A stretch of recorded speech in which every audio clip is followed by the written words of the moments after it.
Sebelum melanjutkan pembahasan kali ini, silakan klik tombol subscribe agar Anda tidak ketinggalan video terbaru dari channel ini. Assalamualaikum warahmatullahi ta'ala wabarakatuh. Salam sejahtera untuk saudaraku semuanya. Salam dari saya, Ki Sabrang Alam. Di kesempatan kali ini saya akan membedah mengenai masalah awal mula jimat itu dimanfaatkan.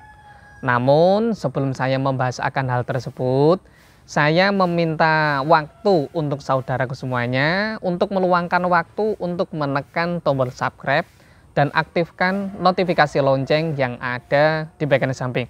Karena insya Allah nanti saya akan mengupdate beberapa video yang bermanfaat lainnya. Berbicara mengenai masalah jimat. Jimat itu seperti yang saya jelaskan pada video-video sebelumnya, jimat itu awal mulanya hanya digunakan untuk perlindungan. Belum ada kaitannya jimat itu digunakan untuk masalah penglarisan dan lainnya, itu belum. Hal tersebut terjadi berkenaan dengan masalah kebutuhan waktu itu. Dalam sebuah kisah diceritakan bahwasanya salah satu santri ataupun salah satu murid di zamannya wali kutub, rajanya para wali, Syekh Abdul Qadir Jilani. Dalam perjalanan orang tersebut itu dirampok. Kemudian apa yang terjadi? Orang tersebut, santri tersebut langsung mentawasulkan sama Syekh Abdul Qadir Jilani. Ya Syekh Abdul Qadir Jilani, saya ini sedang dirampok. Kemudian apa yang terjadi? Sendal dari Syekh Abdul Qadir Jilani dilemparkan, kemudian mengenai perampok tersebut. Dan perampok tersebut akhirnya tumbang.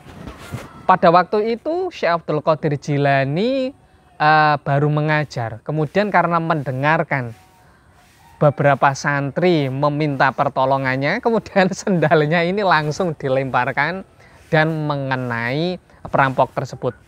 Dari kisah ini ada beberapa keyakinan bahwasanya ketika di Jawa, seseorang yang pernah bertemu dengan Mbah Sunan Kalijogo bisa mentawasulkan akan hal ini.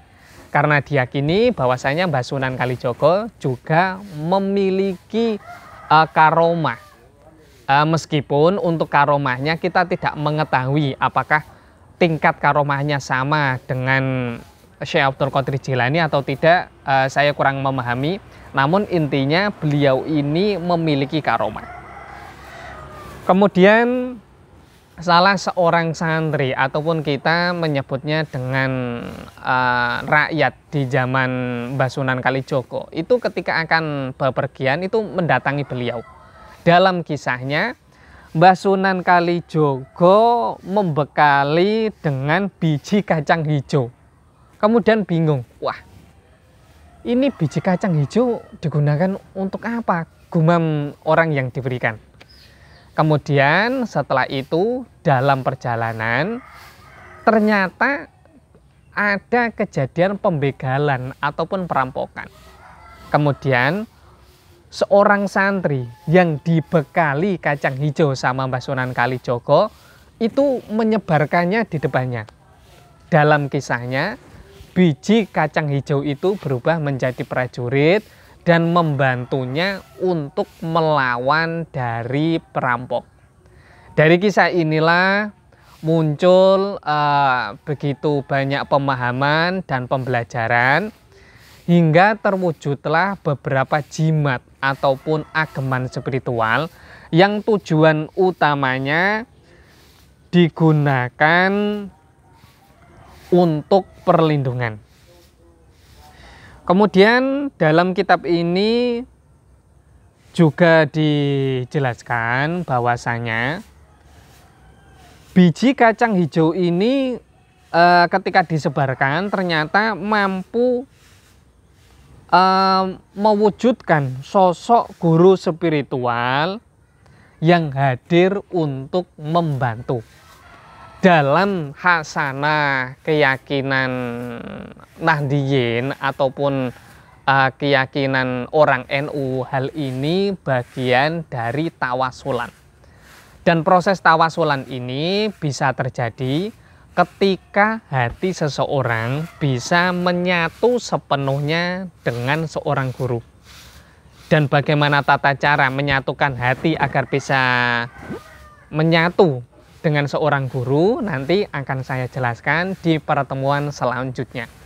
Kurang lebihnya saya mohon maaf jika dalam hal ini ada ucapan ataupun tindakan saya yang kurang berkenan untuk saudaraku semuanya.